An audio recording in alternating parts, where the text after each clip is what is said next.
Hi guys, this is gsn.com and I'm here with a review of the Sony Xperia XZ Premium, Sony's current flagship for the year 2017 and the first phone able to do 960 frames per second capture. It's also the second 4K display phone, also from Sony, and it was unveiled at Mobile World Congress 2017 this year and started selling in June 2017. So if you're wondering about the price tag, you can find it on Amazon for around $700. So let's see what we're dealing with design wise. Now it's available in colors like luminous chrome, deep sea black and bronze pink, and it measures 7.9 millimeters in thickness. It has a 5.5 inch diagonal and it weighs a hefty 191 grams, quite heavy even for a modern flagship. Now if you want a comparison, the Huawei P10 Plus for example weighs 165 grams and the Sony Xperia Z5 Premium weighs 180 grams, so this one is quite heavy. It also actually has huge bezels by current standards, both the bottom and top one and the side ones. Nowadays device makers are chasing the smallest bezel possible. It's water and dust resilient, IP65 and IP68. It's got this tray here that's easily removable. You simply pull it out, but you need nails that are a bit longer than mine, and here you go. That's how you access it, just by pulling from the side. So that's simple. We got Gorilla Glass 5 protection for the front and the back. This is glass, by the way, and although in the unboxing I said it's got a metal frame, it actually has plastic sides, as we saw in some teardowns and build tests out there. It's still a well-built phone, kinda huge, kind of big, and has an interesting finishing here. I'm guessing it's diamond cut. It sure makes a nice visual effect. It's a bit of a fingerprint magnet, the back side and the front side, but it's certainly a unique phone, a unique proposition, and as usual Sony is going with the rectangular thing and they're doing their own Xperia thing, but it's a bit heavy. Now on the display front, this is a very feature-packed screen. So 5.5 inch 4K HDR sRGB 138%, and the actual resolution is 3840 over 2160 pixels with the usual tri-luminous X-Reality, I was about to say gimmicks, but I would say technologies. Now if you go into the video app, you're going to be able to view our typical test sample here, so we can enjoy the quality of the screen. Of course a 4K video would have been more useful, but lots of copyrights nowadays. Anyway, things to get for sure here are the fact that we get a pretty great contrast, believe me, wide view angles, and the colors pop out like on an AMOLED. That's my impression. As far as I know, this is supposed to be an IPS LCD, and I have to mention that aside from the great contrast and the vivid colors, we have a pretty bright image. And you can really see all the shades in the image, all the small nooks and crannies of the image you couldn't see on, let's say, maybe a Full HD screen. The jump from Quad HD to 4K is not as apparent as the one from Full HD to 4K. Other than that, it's time to see what our microscope showed in the pixel area. So here we go. An update, by the way, just arrived. And this is what this incredible screen looks like under the microscope. The pixels are so many, you can barely see them. RGB stripes pixel arrangement, by the way, and the lux meter showed us a pretty reasonable 368 lux units, so anything that's close to 400 is good. It's okay considering that some flagships don't even reach that value. It's above the LG G5 and HTC One M9, but scores below the HTC U11 and the Nokia 3, for examples. Now, as you probably expect from Sony, they always pack their phones to the brim with features, options, things like that. Brightness, adaptive brightness, sleep, smart backlight control, color gamut and contrast with 3 modes: professional, standard and super vivid. So if you want oversaturation or if you want RGB, you're there with the setup. White balance, we're used to that option from other Sony phones. Video image enhancement, you can set it to on or off. It really makes a bit of impact when it's activated. Font size, display size, system icons, rotation, jump to camera and a glove mode. Overall, a pretty satisfying screen and certainly a jump from the previous 4K display Sony Xperia phone. Now, as far as the other specs are concerned, we're dealing here with a familiar CPU, typical for a flagship. I'm talking about Snapdragon 835, accompanied by 4GB of RAM and 64GB of storage. This is one snappy machine that flew under my fingers, no lag whatsoever. We played games, took videos, photos, 4K, almost 1000 frames per second, and no trace of lag, no matter the activity. Now, as you can see, gaming also checks out. You can always tell right from the menus you're dealing with a flagship, not a mid-ranger or other kinds of things. Okay, so we're balancing it right. The water looks stunning on this 4K display, and check out the frame rate. I can actually tell that the frame rate is superb here, because I've been playing with mid-rangers lately, and this is quite an evolution. So gaming checks out. I also played Adventure Time, you know, that latest game. And let's see what else. It's time for the, you guessed it, benchmarks. So here we go. We did the usual battery of tests, Quadrant, Antutu, Nanomark, Geekbench, and so forth. And here we are. This is Quadrant. You should know that in Quadrant we surpassed the Asus Zenfone 3 and the Galaxy S6, but scored below the Huawei P10 Plus and HTC U11.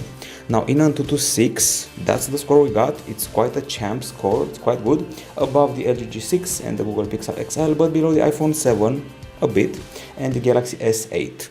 Now we also did a 3D Mark test, and in 3D Mark we did the famous slingshot extreme test, and in one of those subtests we were able to score above the HTC U11 and the Huawei Mate 9, but we remained below the Galaxy S8. Also Benchmark X, solid score. Geekbench was also done. You can find all of them in the full text review coming soon. So solid performance, especially considering we're getting a 4K resolution here. Of course, also the temperature test, because sometimes Sony phones had problems with the temperature. Well, no longer. We achieved 37.9 degrees Celsius after running the game you saw before, which is Riptide GP Renegade, and when we ran GFX Bench we got to 40.7 degrees Celsius. So okay, not bad, almost close to the limit of overheating, but not quite there. Now on the battery front, this 4K handset has a 3230 mAh battery of the lithium ion kind, and actually handled our pressure quite well. Now let's see how well. Okay, so here we go. Trying to find that test. We achieved 10 hours and 7 minutes of continuous HD video playback, which is quite good, and it's superior to the Sony Xperia XZ and also the HTC 10, but inferior to the Motorola Moto Z and Sony Xperia X Compact. Now if you want to know about the continuous usage, we have PC Mark for that. 7 hours 17 minutes, which is rather okay, superior to the Moto Z, Nexus 6P, inferior to the OnePlus 3 and the Galaxy Note 5. We did not have the official charger. We had another one, also Sony one, and we required 3 hours and 7 minutes to juice up the phone, but once again not the official charger. If you want to know durations, well, 30 minutes of charging is 25%, 1 hour 52%, and the famous stamina modes are still here to tweak your battery. So stamina mode prolongs battery life by disabling some features, and ultra stamina only lets you use these thingies: phone, contacts, camera, album, the basic ones, and you can get about 3-4 hours or even more of usage, useful on a trip. So good battery overall, especially for a 4K display device. And now it's time for the acoustics. Finally, those two slits at the front, here and here, are used as stereo speakers, two front-facing stereo speakers with special LDAC converter, S-Force front surround, all the cool gimmicks that Sony always offers. And you can trigger them from the music app, which is sort of let's say grandson to the Walkman app, with Spotify integration and a ton of settings. Audio kind, of course. The SEEHX upgrades the quality of compressed music to high res. Clear Audio Plus, an equalizer here with 5 channels, with custom genres, with clear bass. This one can actually be felt, so when it comes to actual virtual surround, the phone handles it. Dynamic normalizer, optimization, and special settings and options for your headphones, so you can get the best experience. And check out the big number of sensitivity options for the microphone. Quite nice if you're an interviewer, let's say. Now it's time to actually listen to some tunes that we got here, so here we go.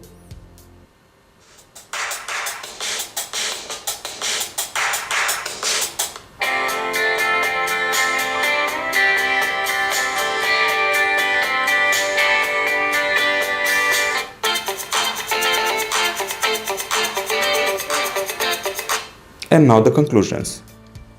Okay, so we're dealing here with a pair of speakers that are capable to offer a great bass. Believe me, it's actually a great bass, good high notes, quite a loud experience. I like the voice in movies, and I feel that overall the stereophony and the whole vibe is superior to what the HTC U11 offered. However, I should mention that the back vibrates a lot when the music is playing. So the tests, we scored 75 decibels at the top part of the phone with our acoustic sample and 84 decibels at the bottom part, 84.8 decibels actually. And with these values into account, well, we beat the HTC 10 for example, but scored below the LG G5. And then we did another test where we played the game you saw before, Untitled Chapter, and we scored 86.4 decibels, which is rather modest for today's records of 90 decibels or 100 even. We beat the Galaxy A5 2017 but scored below the Moto G5, and in real life it feels actually louder. And now to the strong suit of the phone, the camera. So a lot can be said here about the technology. You should only remember this: Motion Eye, 19 megapixels, 1.22 microns, triple detection technology, hybrid autofocus, 960 frames per second slow motion, G-lens, f2.0 aperture, and steady shot stabilization. That's the back camera. And the front one is a 13 megapixel shooter with f2.0 aperture and also steady shot stabilization. Now the camera UI is totally similar to what you saw on the two previous Xperia XA1 phones we tested. So we got the superior, we got the manual with all the options associated here, wide balance exposure and so forth. We got the video, this time with 60 frames per second capture as well, and this nifty little thing called super slow motion, which you'll see in a minute, and finally 4K and AR. That's it in a nutshell. And now let's proceed to the gallery, because I'm sure you all want to see the goodness we captured with this phone. Okay, so over 211 shots during the day, during the night. I'm going to start off with some food. Hope you're not hungry. I want to highlight the texture of this food and the color. So if you're a food blogger, this is the phone for you. And now we go to the nature, the scenery. That was indoor stuff earlier, and now it's outdoors. It's a very sunny day, the kind of day at 37 plus degrees Celsius, and I was simply blown away by the amount of details that this camera is able to capture. Of course, that's to be expected. All the 23 megapixel Sony shooters do that, and the 19 megapixel one also does it. So zoom test, zoom in all the way, and you will be stunned by the details. Even at 8x zoom, things are looking pretty crisp. So here we were in the shade, covered by a lot of trees, and still things were kept sharp. Loving the colors and the details. So let's take this shot and zoom all the way, only to be surprised by the amount of details and the quality. Okay, so as you can see, we did a bunch of selfies. I will avoid those with glasses because you always have to see the eyes to see how they're rendered. Happy with the skin texture, beard texture, hair texture, and even the nature surrounding us is pretty well detailed and rendered. So the selfies are actually my personal top 5 among the flagships this year, if not even top 3, because they're very crisp, zero defects and zero problems. And the panorama was also amazing, huge resolution, 21,488 over 3,552. And the best thing about the phone during daytime capture, aside from the stunning colors and details, well, the best thing is the focus. You can create bokeh without having two cameras. So check this out. You can create an amazing depth of focus simply by using this camera and alternating between foreground and background, and that was amazing. These shots are some of the best I've taken. Those with the wires, they look stunning on the PC as well, and rest assured you'll see them in the full text review. Those little rats are also quite funky to see, and I've never seen such focus, such depth of focus before, and that's amazing for a singular camera device. So everything feels good here. It's flagship worthy for sure. It has equal footing with the Galaxy S8, and it beats the LG G6 in my book. It also fights the HTC U11 on equal terms, and it also gets an extra, more details than them. Now it's time to analyze the low light capture, because we also did that. So during the day we were totally happy. Now during the night, Things are being kept quite bright and crisp. I'm particularly happy with the quality of the flash. I'm talking about its strength and the ability to not deform colors or exaggerate with the white. Happy with the texture of the buildings, with the zoom quality, and although I said I was happy with the lighting, it's clear this is not on par with the Galaxy S8 or HTC U11 because there's too much yellow and too little light being let through that special lens. Other than that, of course, we still have the clarity, the details, the colors, but a bit too much yellow for its own good. And also the street light halos feel a bit fuzzy sometimes, not as clear as even some mid-rangers have shown them. But at least there is no blue hue, and the blue hue has plagued even previous, like the Xperia XZ flagship, for example, or the X Performance. It's solid all around in the photo capture. I'm highlighting the selfies and the depth of focus, but in the end, in low light conditions, below the Galaxy S8 for sure. Now on the video front, we have so many videos that you'll actually feel the need to use a video app. And of course, all of you want to see the kick-ass slow motion, so let's go straight there, avoid all the hassle and enjoy some nifty 960 frames per second slow motion.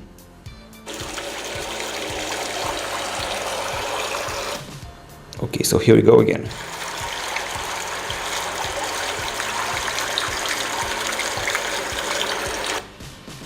And that's the stunner. That's what it's doing. It's ideal for shooting stuff that feels like documentaries, you know, running cheetah on the field or National Geographic. And we have another one, this one here. Let's tweak down the volume a bit and check it out.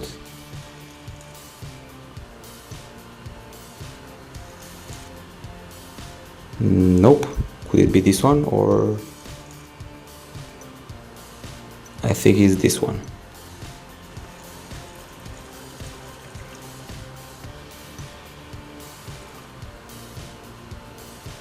The key is to get the proper moment for that, and slowing down time so much that you create some pretty nifty things. Of course, people may feel it's a gimmick in the end, but some people may actually love it. I also have a shot of my cat running around, and it should be pretty spectacular, especially when it starts running. One thing you must remember is that you should have plenty of light when shooting 960 frames per second. This is a hallway with artificial lighting, and it's not enough. The light in your house is not enough to capture the cheetah running around. Anyway, that's the fantastic video. Now let's talk about the other ones, the more normal ones. Okay, so let's first try some stabilization. Walking around, descending stairs, as usual, steady shot, blows it out of the park. It's excellent, and I would say that overall the filming is excellent, aside from maybe some dynamic range problems on account of the very potent sun, some burn, you know the drill. We also have perfect clarity when shooting 4K, and this is actually the way to enjoy 4K on a 4K screen. Check this out. 4K video on a 4K screen, the way it's meant to be played. Doesn't get any better than this. The colors may feel a bit too vivid, not only on this screen but also on the big one, but it gets the lighting okay, focus okay, lots of details, so no complaints on my part.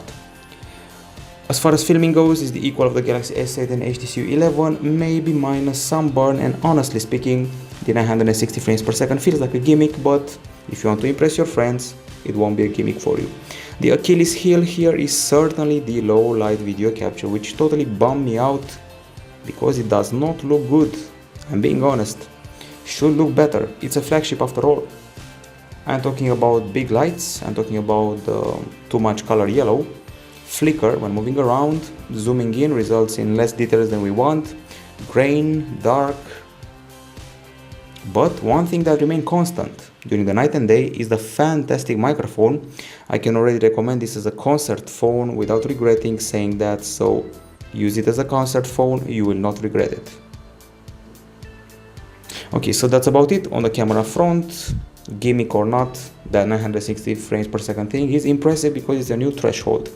Now, we tested the browsing here, and when I'm talking about browsing, I'm talking about Chrome.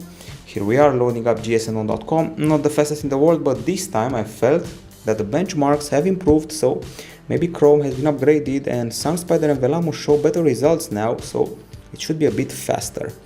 Okay, that's the browsing, and that's the input via Swift key and via swiping around to write your stuff. On the connectivity front, get USB Type-C here at the bottom, LTE category 16, there's GPS and GLONASS, there's Miracast, DLNA, Bluetooth 5.0, Wi-Fi A, B, G, and AC, all the works, NFC, Google Cast, and dual or single SIM versions of the phone, and also other settings here. Now, as far as phone calls are concerned, they're pretty loud and clear. We got good noise cancelling, and some distortion did happen every now and then, so not perfect phone calls, rather good. Now, as far as the speed test is concerned, we also did that for the connectivity section, and surprise, surprise, we have some very good results here. I'm especially talking about the Wi-Fi. We scored a huge 441 megapers download, 26 megapers upload, and in the 4G section, 77 over 30 megapers downloads and uploads respectively, so quite okay. Now, on the OS, UI, and applications front, this is Android 7.1.1 Nougat with a typical Xperia UI. May feel like a throwback for some people, or maybe influences from the PlayStation experience, or Blu-ray players, or Sony TV sets, you know what I mean. Glossy, lots of white, lots of transparency, and this time Sony's whole system is basically like talking to you or suggesting stuff to you, especially live log. It's asking you, did you sleep or not? Did you take the umbrella? Did you know that? You know this? So lots of notifications telling you something, asking you something, locating your device, doing stuff. It's trying to bring a sort of AI-like vibe using LifeLock. Anyway, the UI is familiar. Multitasking is done like this, with an extra layer added when you're triggering the whole dual screen thing. I'm talking about the split screen experience, so you can have your gallery and you can have your browser and browse around and move among the images, and you can also do that with the email, for example, and the browser and a few more apps. Then we have the drop down area, notifications and quick settings are the typical settings, totally typical, nothing fancy here. Display, notifications, storage, memory, security, and about phone. Keep the screen pressed and you got widgets, wallpapers, themes, shortcuts, grids, and settings. These are the grids. Settings have to do with icon size, appearance, names, transitions, and other things like that. And now I want to go back to the security, because we have to talk about the fingerprint scanner embedded in the power button. Now, the power button is pretty flat, not exactly clicky and not exactly comfy, but let's see how we can manage the whole fingerprint scanning thing. Secure it with a pin. Okay, and it's time for the setup, so you have to press it a bunch of times and move the finger a bit if possible, and voila, we are done. So it takes about 12 steps or 15 steps. Now you can unlock the screen with a press of this button, and if I press it with another finger, it doesn't work, but if I do this, it should work. The thing is that you don't only have to touch it, you have to actually press it, and it's quite fast in my view. Now, as far as the apps are concerned, I counted them, there's 44 of them, quite a lot, but you can actually uninstall or disable most of them. I'm talking about LifeLog, PlayStation, What's New, Movie Creator, Sketch, Launch, Spotify, AVG Protection, Amazon Shopping, and Augmented Reality Effects, so they're all here. And you should also know an important thing: Android is running in Full HD here, not 4K, remember that.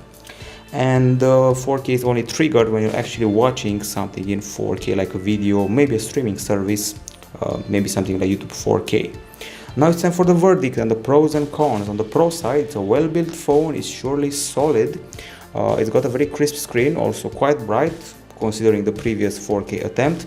Good performance, a pretty okay battery, even good battery, pretty nice acoustics through the two stereo speakers with actually solid stereophony, great daytime pictures and pretty solid daytime videos, a very good microphone, fast connectivity, and a stunning 960 frames per second capture, and also the software, not bad. Now those are the pros. On the cons, it's a very heavy phone, almost 200 grams is too much nowadays. It's got the plastic sides, it's got the receded power button, which should be comfier. The back vibrates a lot during music. The low light quality of the shots is inferior to the Galaxy S8 and the HTC U11, and the video particularly is inferior in the low light area. Well, other things, well, Some people may consider the filming, the slow motion, super slow motion a gimmick, but some people may love it, so that's about it. Unlike the Sony Xperia Z5 Premium, this is no experiment.